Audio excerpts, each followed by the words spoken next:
സത്യഭാമയുടെ ദിവസങ്ങൾ വളരെ ദുരിതകരമായി മുന്നോട്ട് നീങ്ങിക്കൊണ്ടിരുന്നു. പകൽ മുഴുവനുള്ള അധ്വാനവും രാത്രി ശകലം വാസന്തിയുടെ ശുശ്രൂഷയും കൂടിയ കഴിഞ്ഞപ്പോൾ അവർ ആകെ വലഞ്ഞു. അത്യാവശ്യം ദേഹപുഷ്ടി ഉണ്ടായിരുന്ന സത്യഭാമ ഇപ്പോൾ പെൻസിൽ പോലെയാണ് ഇരിക്കുന്നത്. ആവശ്യത്തിന് ആഹാരം കിട്ടാത്ത അവസ്ഥയും വല്ലാതെ വലച്ചു. അന്ന് രാത്രി പുറത്ത് നല്ല മഴയായിരുന്നു. സാധാരണഗതിയിൽ ജയിലിൽ കടുത്ത ചൂടാണ്. പക്ഷേ ആ ദിവസം കാലാവസ്ഥ മാറിയപ്പോൾ സത്യഭാമയ്ക്ക് നന്നേ തണുപ്പ് തോന്നി. കൂർക്കം വലിച്ചുറങ്ങിക്കൊണ്ടിരുന്ന ചെകിളം വാസന്തിയുടെ കാല് തടവുകയായിരുന്നു. ഏറെ നേരമായി അവർ. സെല്ലിനുള്ളിലൂടെ തണുത്ത കാറ്റടിച്ചപ്പോൾ സത്യഭാമയ്ക്ക് കുളിര് തോന്നി. ഉറക്കം അവരുടെ കണ്ണുകളെ മാടി വിളിച്ചു. ചെകിളം വാസന്തിയുടെ കാലുകളിൽ നിന്ന് സത്യഭാമയുടെ കൈകളയഞ്ഞു. അവരവിടെ കിടന്നുറങ്ങിപ്പോയി. 4-5 മിനിറ്റുകൾ കഴിഞ്ഞ് കാണും. തൻ്റെ തോളത്ത് ശക്തമായ ഒരടി കിട്ടിയപ്പോഴാണ് സത്യഭാമ ഞെട്ടി എഴുന്നേറ്റത്. ഡി എഴുന്നേൽക്കടി. അടിയുടെ വേദനയിൽ സത്യഭാമ നിലവിളിച്ചു പോയി. എൻ്റെ കാല് തിരുമാനാണ് പറഞ്ഞിട്ടിരുന്നത്, കിടന്നുറങ്ങുവാണോടി. എഴുന്നേറ്റിരുന്ന സത്യഭാമയുടെ കവളത്ത് കുരുത്തി പിടിച്ചുകൊണ്ട് ഒന്നുകൂടി വാസന്തി അടിച്ചു. സത്യഭാമയ്ക്ക് അതുവരെ ഉണ്ടായിരുന്ന നിയന്ത്രണം നഷ്ടപ്പെട്ടു. അവർ പെട്ടെന്ന് വാസന്തിയുടെ കഴുത്തിന് കുത്തിപ്പിടിച്ചു. ഡി, എൻ്റെ ദേഹം നോവിച്ചാലുണ്ടല്ലോ, നീ വലിയ ചെകിളാണെന്നൊന്നും ഞാൻ നോക്കില്ല. അടിച്ചു നിന്റെ അണപ്പല്ല് ഞാൻ കൊഴിക്കും. ഇത് സത്യഭാമയാടി. കുറേ നാളായി അവൾ കിടന്ന് വിലസാൻ തുടങ്ങിയിട്ട്. നിന്റെ കൈയും കാലും തിരുമാൻ നിന്റെ അപ്പൂപ്പനെ വിളിക്കടി വരട്ടെ. കൂട്ടത്തിൽ 4-5 കനത്ത തെറിയും കൂടി സത്യഭാമയുടെ നാവിൽ നിന്ന് ഉതിർന്നു വീണു. അടികിട്ടിയ വേദനയിൽ സത്യഭാമയുടെ സമനില നശിച്ചതുപോലെ ആയിരുന്നു. താൻ എന്താണ് പറയുന്നതെന്നോ ആരോടാണ് പറയുന്നതെന്നോ ഒന്നും ആ സമയത്ത് സത്യഭാമ ചിന്തിച്ചില്ല. വാസന്തി ഒരു നിമിഷത്തേക്ക് അമ്പരന്നു പോയി. ആ സമയം കൊണ്ട് സത്യഭാമ അവരുടെ മുടിക്ക് കുത്തിപ്പിടിക്കുകയും മുഖത്തൊരടിയടിക്കുകയും ചെയ്തു. അതുകൂടിയായപ്പോൾ വാസന്തിക്ക് ക്രോധം സഹിക്കാനായില്ല.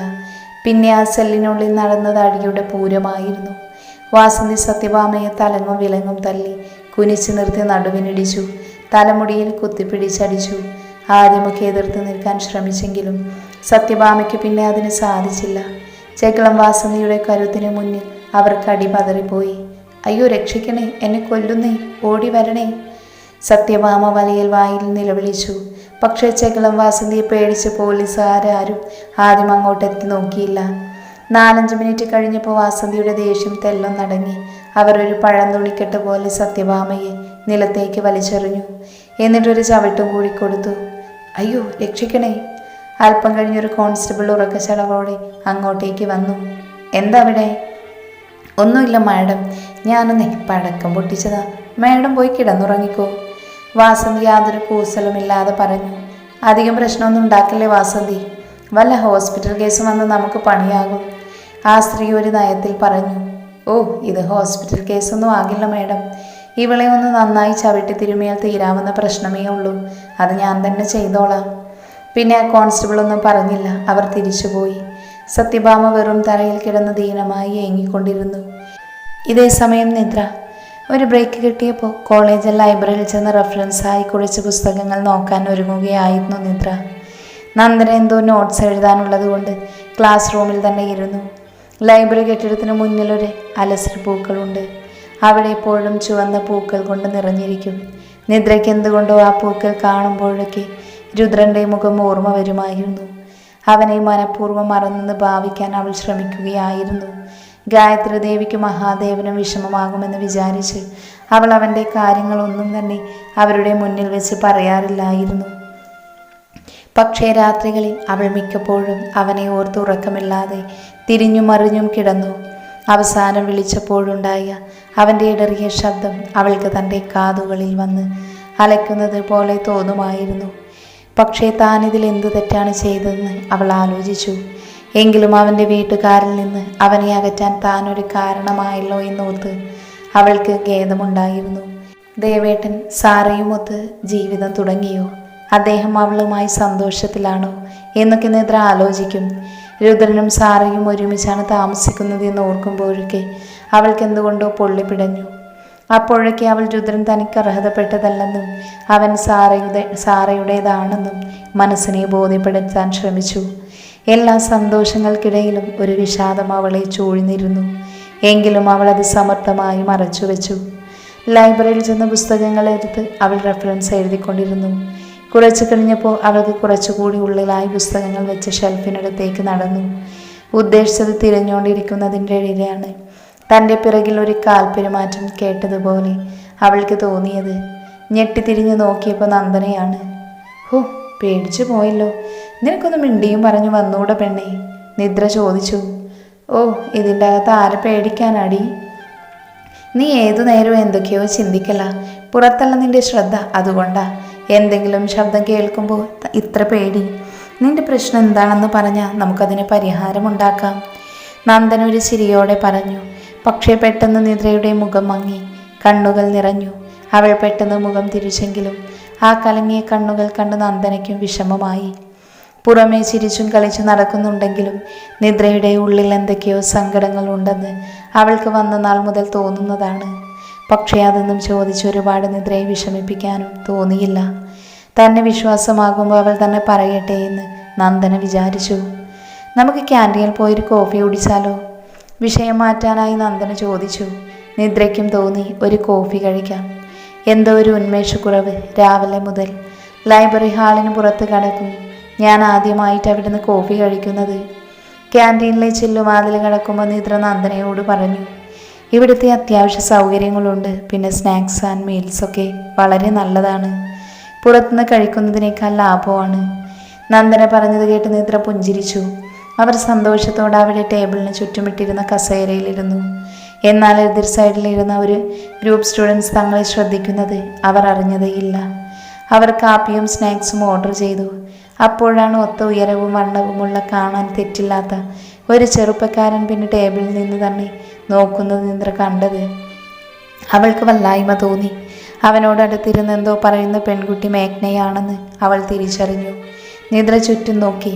കോളേജിലെ ഒരുപാട് സ്റ്റുഡൻസ് അവിടെ ഇരുന്ന് കോഫി കുടിക്കുന്നുണ്ട്. നിദ്ര പെട്ടെന്ന് തന്നെ തൻ്റെ ശ്രദ്ധ കോഫിയിലേക്ക് കേന്ദ്രീകരിച്ചു.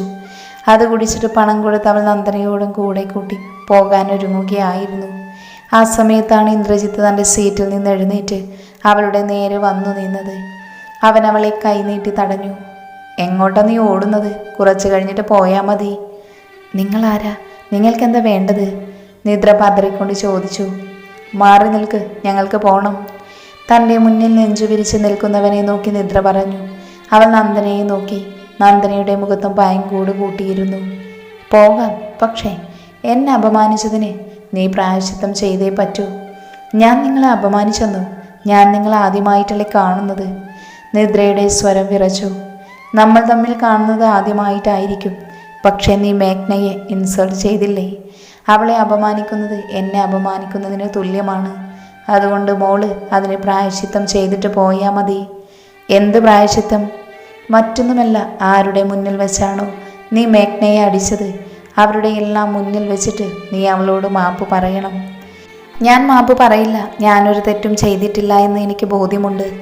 നിദ്ര ധൈര്യത്തോടെ തന്നെ പറഞ്ഞു. ആ സമയത്ത് അവൾക്ക് ഗായത്രി ദേവിയുടെ വാക്കുകൾ ഓർമ്മ വന്നു. അപ്പോഴേക്കും ഇന്ദ്രജിത്തിൻ്റെ പിന്നിലായി മേഘയുൾപ്പെടെയുള്ളവർ വന്നു നിന്നു. ഇന്ദ്രജിത്ത് പെട്ടെന്ന് നിദ്രയുടെ കയ്യിൽ കയറി പിടിച്ചു. ആഹാ, മോൾ അങ്ങനെ അങ്ങ് പോയാലോ? ഇവളോട് മാപ്പ് പറഞ്ഞിട്ട് നീ പോയാൽ മതി. വലിയ മിടുക്കിയാകല്ലേ. നിദ്ര അവൻ്റെ കയ്യിൽ നിന്ന് തൻ്റെ കൈത്തലം വിടുവിക്കാൻ കിണഞ്ഞു ശ്രമിച്ചു. നന്ദന അവളെ സഹായിക്കാൻ ശ്രമിച്ചെങ്കിലും അവളെ മേഘ്നയും മെറിനും ചേർന്ന് പിടിച്ചു വെച്ചു. കൈ വിടടാ. വിട്ടില്ലെങ്കിൽ നീ എന്നെ എന്ത് ചെയ്യും? തല്ലുമോ? ആ, ചിലപ്പോൾ തല്ലി എന്നിരിക്കും, നിദ്ര വീറോടെ പറഞ്ഞു. നിദ്രയുടെ ക്ഷമയാകെ നശിച്ചിരുന്നു. അന്യനായ ഒരുവൻ്റെ സ്പർശനം അവളിൽ അസ്വസ്ഥതയുണ്ടാക്കി. അവളുടെ വളർച്ചയത്ത് അവൻ ഇറുക്കെ പിടിച്ചിരുന്നതിനാൽ അവൾക്ക് കൈ നന്നേ വേദനിക്കുന്നുണ്ടായിരുന്നു. ആഹാ, ഇവൾ പറഞ്ഞത് കേട്ടോ പിള്ളേരെ? ഇവളെന്നെ തല്ലുമെന്ന്. എന്നാ അതൊന്ന് കാണണമല്ലോ.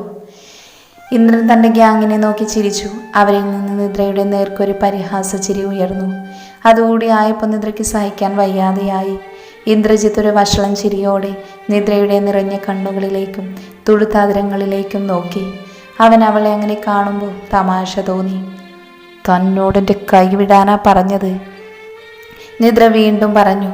ഇന്ദ്രജിത്ത് അതിന് ചിരിക്കുക മാത്രം ചെയ്തു. പെട്ടെന്നാണ് സംഭവിച്ചത്. പ്രതീക്ഷിക്കാത്ത നിമിഷത്തിൽ അവളുടെ കൈ ശക്തമായി അവൻ്റെ കവിളിൽ പതിഞ്ഞു. അവളുടെ ഇടത് കൈയിൽ ചുറ്റിയിരുന്ന അവൻ്റെ കൈ പെട്ടെന്ന് അയഞ്ഞു. ചുറ്റുമുള്ളവരെല്ലാം ഞെട്ടിപ്പോയി. കോളേജിലെ എതിരില്ലാത്ത ഹീറോയെ വില്ലനൊക്കെയാണ് ഇന്ദ്രജിത്ത്. ആരെയും പേടിയില്ലാത്തവൻ, പല്ലിന് പല്ല് കണ്ണിന് കണ്ണ് എന്ന പ്രമാണത്തിൽ മുന്നോട്ട് പോകുന്നവൻ, അബ്കാരിയായ അച്ഛൻ്റെ പണക്കൊഴുപ്പിൽ മതിമറന്ന് നടക്കുന്നവൻ. അവനെ മറ്റു കുട്ടികളുടെ മുന്നിൽ വെച്ച് ഒരു പെണ്ണ് തള്ളിയിരിക്കുന്നു. ഇന്ദ്രജിത്ത് സ്തബ്ധനായി പോയി. നിദ്രാനിമിഷം കൊണ്ട് നന്ദനയും കൂട്ടി മുന്നോട്ട് നടന്നിരുന്നു. പക്ഷെ 2 ചുവട് വെച്ചതും വീണ്ടും കണ്ണിൽ ദേഷ്യം നിറച്ച് ഇന്ദ്രജിത്ത് അവളുടെ മുന്നിൽ വന്നു നിന്നു. എന്നെ തല്ലിയിട്ട് നീ ഇവിടെ വാഴാമെന്ന് കരുതിയോടി. അവൻ നിദ്രയുടെ നീണ്ട മുടിക്ക് കുത്തിപ്പിടിച്ച് തന്നോടടുപ്പിച്ചു. നിദ്ര ഭ്രാന്തമായി കുതിരയെങ്കിലും ഇന്ദ്രജിത്ത് വിട്ടില്ല. അവൻ്റെ ചുണ്ടുകൾ അവളുടെ ചുണ്ടുകളെ ലക്ഷ്യമാക്കി ചെല്ലുകയായിരുന്നു. നിദ്ര തനിക്കാവും മട്ടിൽ അവൻ്റെ പിടിപിടിക്കാൻ ശ്രമിക്കുകയായിരുന്നു. അപ്പോഴാണ് രാമചന്ദ്രൻ സാർ അങ്ങോട്ട് വന്നത്. ഇവിടെ സംഘർഷം നടക്കുന്നതറിഞ്ഞ് ഏതോ ഒരു സ്റ്റുഡൻ്റ് അദ്ദേഹത്തെ വിവരം അറിയിക്കുകയായിരുന്നു. നിദ്രയുടെ മുടിക്ക് കുത്തിപ്പിടിക്കാൻ ചുംബിക്കാൻ ശ്രമിക്കുന്ന ഇന്ദ്രജിത്തിനെ കണ്ട് അദ്ദേഹം ദേഷ്യം കൊണ്ട് വിറച്ചു. ചി വിടട റാസ്കൽ. പ്രിൻസിപ്പാളുടെ സ്വരം കേട്ട് ഇന്ദ്രജിത്ത് ഞെട്ടിപ്പോയി. അവൻ പെട്ടെന്ന് നിദ്രയുടെ മേലുള്ള പിടിവിട്ടു. Come to my room immediately. നിനക്ക് ഞാൻ ഇന്ന് തന്നെ TC അടിച്ച് കയ്യിൽ തരുന്നുണ്ട്, അദ്ദേഹം ഇന്ദ്രജിത്തിനോടായി ആജ്ഞാപിച്ചു. ഈ വിദ്യാലയത്തിൽ എന്ത് വഷളത്തരവും കാണിക്കാമെന്ന് കരുതിയോ? കുട്ടിയും വരൂ. പകച്ചു നിൽക്കുന്ന നിദ്രയോട് അദ്ദേഹം പറഞ്ഞു. നന്ദന അവളെ ചേർത്ത് പിടിച്ചു. നിദ്രയാകെ വല്ലാതെയായി പോയിരുന്നു. പഠിക്കണമെന്ന് ആഗ്രഹിച്ചു വന്നിട്ട് താൻ നേരിടുന്ന ബുദ്ധിമുട്ടുകൾ ഓർത്തപ്പോൾ അവളുടെ കണ്ണുകൾ നിറഞ്ഞൊഴുകി. സുനിലിൻ്റെ വീട്ടിലെ ഒറ്റമുറിയിലെ കയറ്റുകട്ടിൽ ഇരിക്കുകയായിരുന്നു ശരണ്യ. അവൾക്ക് അവിടെ വല്ലാത്ത അസ്വസ്ഥത തോന്നുന്നുണ്ടായിരുന്നു. അയലത്തെ സുശീല ചേച്ചിയുടെ വല്യമ്മയുടെ മകനാണ് സുനിൽ. സുശീലയുടെ വീട്ടിൽ വെച്ചുള്ള പരിചയമായിരുന്നു സുനിലുമായി അതിരുകടന്ന ചാറ്റിംഗ് ഒക്കെ ഉണ്ടായിരുന്നുവെങ്കിലും അവൻ്റെ കൂടെ ജീവിക്കണമെന്ന് ശരണ്യ വിചാരിച്ചതില്ലായിരുന്നു. പലരിൽ ഒരാളായിട്ടേ അവൾ അവനെയും കണ്ടിരുന്നുള്ളൂ. രുദ്രനായിരുന്നു തൻ്റെ ടാർഗറ്റ്. പക്ഷേ പെട്ടെന്നാണ് സ്ഥിതിഗതികൾ മാറി മറിഞ്ഞത്. ഉള്ള സ്വർണവും പണവും കൈവിട്ടു പോകുമെന്നറിഞ്ഞപ്പോൾ സ്വന്തം നിലനിൽപ്പ് നോക്കിയേ പറ്റൂ എന്നായി. സുനിലാണെങ്കിൽ കുറച്ച് നാളായി തന്നെ ഒളിച്ചോടാൻ പ്രേരിപ്പിക്കുകയായിരുന്നു. പക്ഷേ ചേരിയിലെ ഈ വീട്ടിൽ വന്ന മുതൽക്ക് അവൾക്ക് മടുപ്പ് അനുഭവപ്പെട്ടിരുന്നു. ടൗണിൽ 2 നിലയുള്ള എല്ലാ സൗകര്യങ്ങളുമുള്ള വീടാണ് എന്ന് സുനിൽ തന്നെ പറഞ്ഞ് വിശ്വസിപ്പിച്ചിരുന്നത്. അമ്മ ടീച്ചറാണെന്നാണും അനിയത്ത് BCom പഠിക്കുകയാണെന്നാണും അയാൾ പറഞ്ഞിരുന്നു. പക്ഷേ ഇവിടെ വന്നപ്പോഴാണ് ഈ ചേരി പ്രദേശത്ത് ഇടിഞ്ഞു പൊളിഞ്ഞ ഒറ്റമുറി വീടാണ് സുനിലിൻ്റെ എന്ന് മനസ്സിലായത്. ആകെ ഒരു മുറിയും പിന്നെ ഒരു അടുക്കളയും പിന്നെ ഒരു ചെറിയ ചായ്പ് മാത്രമാണുള്ളത്. വൃത്തിഹീനമായ അന്തരീക്ഷവും നല്ല ബാത്റൂം സൗകര്യങ്ങൾ പോലും ഇല്ലാത്തതും ശരണ്യയെ വല്ലാതെ മടുപ്പിച്ചിരുന്നു. എന്തുകൊണ്ടാണ് സുനിൽ തൻ്റെ വീട്ടിൽ വന്ന് വിവാഹം ആലോചിക്കാതെ തന്നെ ഒളിച്ചോടാൻ പ്രേരിപ്പിച്ചതെന്ന് ശരണ്യയ്ക്ക് മനസ്സിലാവുന്നുണ്ടായിരുന്നു. എത്രയും പെട്ടെന്ന് സ്വർണവും പണവും കൊണ്ട് രക്ഷപ്പെടാനുള്ള ത്വരയിൽ അവളും അതേക്കുറിച്ച് ആലോചിച്ചില്ലെന്നാണ് സത്യം. സുനിലിൻ്റെ അമ്മയുടെ പേര് ഇന്ദിര എന്നാണ്. സഹോദരി വിനീത 10ാം ക്ലാസ് തോറ്റ് വീട്ടിൽ നിൽക്കാൻ തുടങ്ങിയിട്ട് 5-6 കൊല്ലമായിട്ടുണ്ട്. അവൾ പിന്നീട് പഠിക്കാൻ പോയില്ല. സുനിൽ താനുമായി വീട്ടിൽ വന്ന സമയത്ത് ഇന്ദിരാമ്മയും മകളും പ്രശ്നങ്ങളും ഉണ്ടാക്കിയത് ശരണ്യ ഓർത്തു. അമ്മയും അവനും തമ്മിൽ ഒരുപാട് വാഗ്വാദങ്ങൾ നടന്നു. അവരുടെ വായിൽ നിന്ന് വരുന്ന ചീത്ത വാക്ക് കേട്ടവൾ വല്ലാതെ ചൂളിപ്പോയിരുന്നു. തേവിടിശി, നീ എൻ്റെ മോനെ കണ്ണും കൈയും കാണിച്ച് വശീകരിച്ചതല്ലടി. ഇന്ദിര അവൾക്ക് നേരെ ചീറി. ശരണ്യക്കത് സഹിക്കാനായില്ല. ദേ തള്ളി, അനാവശ്യം പറഞ്ഞാലുണ്ടല്ലോ. പറഞ്ഞ നീ എന്ത് ചെയ്യുമടി? ഇന്ദിര അവൾക്ക് നേരെ കൈയോങ്ങി. ശരണ്യ മുഖം തിരിച്ചില്ലായിരുന്നുവെങ്കിൽ അടി വീഴുമായിരുന്നു. ശരണ്യ, നീ ഒന്നും മിണ്ടാതിരിക്ക്, സുനിൽ പറഞ്ഞു. ആദ്യം നിങ്ങളുടെ തള്ളയോട് പറയും മിണ്ടാതിരിക്കാൻ. സുനിൽ രോഷം കടിച്ചമർത്തുന്നത് ശരണ്യ കണ്ടു. അവസാനം അമ്മയുടെ കൈയും കാലും പിടിച്ച് സുനിൽ അവളെയും കൊണ്ട് അകത്തു കയറി. നിങ്ങൾ എന്നെ ചതിക്കുകയായിരുന്നല്ലേ? 2 നില വീടും അമ്മ അധ്യാപികയുമാണെന്നൊക്കെ പറഞ്ഞിട്ട്. അകത്ത് കയറിയതും ശരണ്യ ചീറിക്കൊണ്ട് സുനിലിനോട് ചോദിച്ചു. ദേ ശരണ്യ, ഇപ്പം നീ എൻ്റെ ഭാര്യയാണ്. നമ്മൾ രജിസ്റ്റർ മാരേജ് കഴിഞ്ഞു. ഭാര്യമാരായ കുറച്ചൊക്കെ അഡ്ജസ്റ്റ് ചെയ്യണം. പിന്നെ നിന്നെ സ്വന്തമാക്കാൻ വേണ്ടി പലതും പറഞ്ഞു എന്നുള്ളത് ശരിയാണ്. അത് നിന്നോടുള്ള സ്നേഹം കൊണ്ടാ. വീടും കുടുംബമൊക്കെ ഇനിയും വിചാരിച്ചാൽ ഉണ്ടാവുന്നതേ ഉള്ളൂ, സുനിൽ പറഞ്ഞ് അവസാനിപ്പിച്ചു. ശരണ്യയ്ക്ക് ആദ്യം വീട്ടിലേക്ക് തിരിച്ചു പോയാലോ എന്ന് തോന്നി. പക്ഷേ സത്യഭാമയവ എന്നവളത് ചെയ്തില്ല. അമ്മ ഇപ്പം ജയിലിലായിട്ടുണ്ടാവും. താൻ അങ്ങോട്ട് ചെന്ന് തന്നെയും പിടിച്ച് ജയിലിൽ ഇട്ടാലോ? പക്ഷേ 2 ദിവസം കഴിഞ്ഞതോടെ ശരണ്യയ്ക്ക് അവിടമാകെ മടുത്തിരുന്നു. ഇന്ദിരയ്ക്കും വിനീതയ്ക്കും ആകെയുള്ള മുറി ശരണ്യയ്ക്കും സുനിലിനു വേണ്ടി ഒഴിഞ്ഞു കൊടുക്കേണ്ടി വന്നതും അവരെ ചൊടിപ്പിച്ചിരുന്നു. അതിൻ്റെ കുത്തുവാക്കുകൾ 2 ദിവസമായി ശരണി കേൾക്കുവാണ്. അവൾ ഓരോന്ന് ചിന്തിച്ചിരിക്കെ ഇന്ദിര പെട്ടെന്ന് അങ്ങോട്ട് കടന്നു വന്നു. 2 ദിവസമായല്ലോ മേലനങ്ങാതിരിക്കാൻ തുടങ്ങിയിട്ട്. എന്തെങ്കിലും കഴിക്കണമെങ്കിൽ മെയ് അനങ്ങി പണിയെടുക്കണം, അല്ലെങ്കിൽ ഇനി പച്ചവെള്ളം കിട്ടുമെന്ന് കരുതണ്ട, ഇന്ദിര ദേഷ്യത്തോടെ പറഞ്ഞു. ശരണ്യയ്ക്ക് വല്ലാത്ത അസഹ്യത തോന്നി. സുനിലേട്ടൻ എവിടെ? എങ്കിലും അവൾ സ്വയം നിയന്ത്രിച്ചുകൊണ്ട് ചോദിച്ചു. അവൻ മൈക്കാട് പണിക്ക് പോയി. മൈക്കാട് പണിക്കോ? ശരണ്യ ഞെട്ടിപ്പോയി. ഇലക്ട്രിസിറ്റി ഓഫീസിൽ ക്ലർക്കാണെന്നാണല്ലോ എന്നോട് പറഞ്ഞത്. ഡിഗ്രി വരെ പഠിച്ചിട്ടുണ്ടെന്നും അവളൊരു ഞെട്ടലോടെ ചോദിച്ചു. 7ാം ക്ലാസ് പോലും പൂർത്തിയാക്കാത്തവനല്ലേ ഇലക്ട്രിസിറ്റി ഓഫീസിൽ പണി കിട്ടുന്നത്? അവൻ നിന്നെ നല്ല അസ്സലായി പറ്റിച്ചതാ പെണ്ണെ. ഇന്ദിര മനസ്സറിഞ്ഞു ചിരിച്ചു. ശരണ്യയുടെ മുഖം ഇരുണ്ടുപോയിരുന്നു ആ സമയം.